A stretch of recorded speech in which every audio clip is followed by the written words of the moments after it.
and welcome! Today we are taking a full look at the Bwine M3A1 gel ball blaster. Now the folks over at Bwine did reach out and send me this blaster, but as you know, my thoughts are my own and I will point out any negative attributes that I find. On the box, we see that this blaster will include 11,000 gel balls, which is pretty good, and it's rated for ages 14 plus. It is also claiming 180 feet per second, which is pretty solid, so let's jump right in. In the box, of course, we get the blaster itself. It is much smaller than I thought, very conservative design. We get the stock, the magazine, which seems to have a unspecified capacity, the 7.4 volt lithium ion battery, the loads of rounds, a canister that you could use to hydrate the rounds, eye protection, which is of course very important, a water activated target, which is pretty cool, and the instructions. First off, once you charge your battery tray is right here, and installing is pretty easy.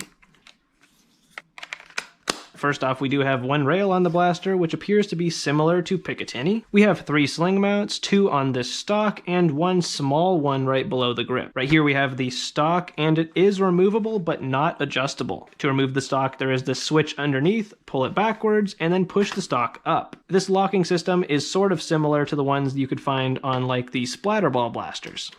Right down here, of course, we have the magazine, and right here we have the magazine release. You can either strike it with your finger or your offhand. I haven't seen any specified capacity, but it looks to be similar in size to things like the Kratos magazine, so I would imagine 400 to 500 rounds. To load it, you actually have this latching system on the front. You pull down this tab, and it falls out pretty easily. But once it's loaded and clipped back in, this is not going anywhere. On the left side of the blaster, we do have our selector switch. We have full and semi-automatic. In the upper position, that is your semi-automatic mode. And in the lower position, that is full auto. Towards the top of the blaster, we actually have another sort of selector switch. This switch has 4 modes. One of them is off, so no matter what setting you're in, your blaster is essentially safe. Then you have on, which turns on both your UV technology to glow up the rounds, as well as your LEDs.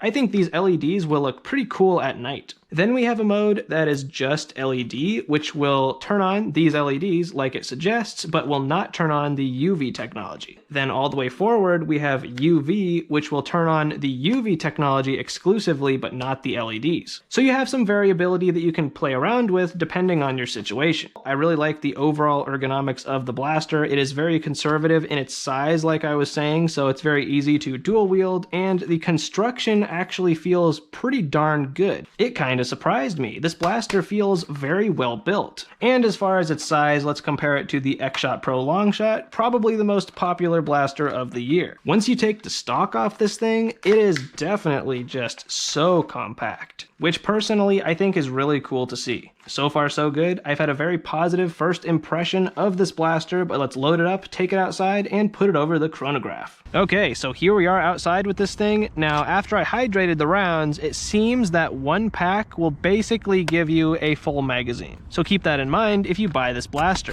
What I did find a bit strange and maybe a little bit annoying was that you get a ton of these standard green gel balls. These are just the ones that don't glow in the dark. The daytime rounds, I guess, because this does have the glow in the dark capability. But despite this blaster coming with so much ammo, you only get 2 packs of the glow-in-the-dark rounds. So, I'm not sure about that, but we will be firing the standard green rounds for this FPS test.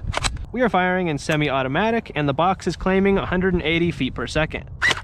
157, 167, 144, 131, 166, 167, duplicate 167, and 160. So while that performance is pretty solid, we are hitting a tad bit under that 180 FPS claim. And yes, my battery was fully charged and my rounds were fully hydrated. But with how compact this blaster is, hitting over 150 is still pretty solid. Like I mentioned earlier, you do get this water activated reusable target.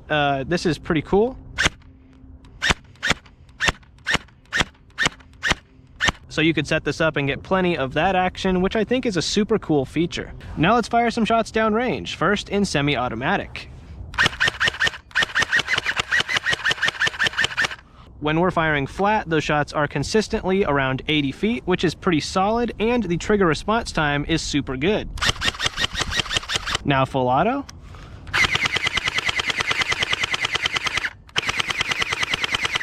definitely solid.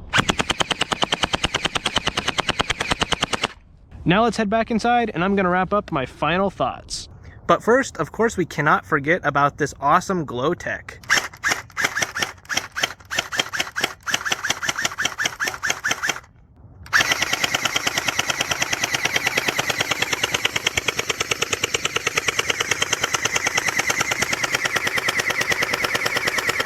So what are my final thoughts on the Bwine M3A1 Gel Blaster? Overall, even though this blaster is not the most groundbreaking thing that we've covered on the channel, I still quite like it. The main thing that I think sets this blaster apart is just how small it is. I mean, when you take the stock off this thing, it is very compact, and even with the stock, it just feels very conservative in its design, and it lends itself to being a very dual-wieldable secondary and compact primary. Other touches I really like are these LEDs. They look super cool at night, and we've seen this feature with some of the other gel blasters that we've looked at, but I always love the glow-in-the-dark capability. Being able to fire a laser beam of gel balls at night is just super cool. The overall build quality really surprised me. Definitely solid stuff. I would say it's pretty much on par with the Unlocks blasters, way above anything that Xshot has released, and probably also on par with a lot of the Dart Zone Pro stuff. The performance that you're getting is not bad, not quite as good as what I thought it would hit. However, I'm not too disappointed in that 150, 160 FPS performance. The semi-automatic mode can keep up with a very high rate of fire, it's clicky and responsive, I'm very happy with it, and I really do like the overall look and design. This silhouette is so much better than the previous Bwine Gel Blaster, in my opinion. So would I recommend this blaster, and is it worth the price? Now the price is kind of a confusing thing, because on their website they list this blaster at $100, which I'm gonna say this, I do not think this is worth. There are other options that perform better at even lower prices.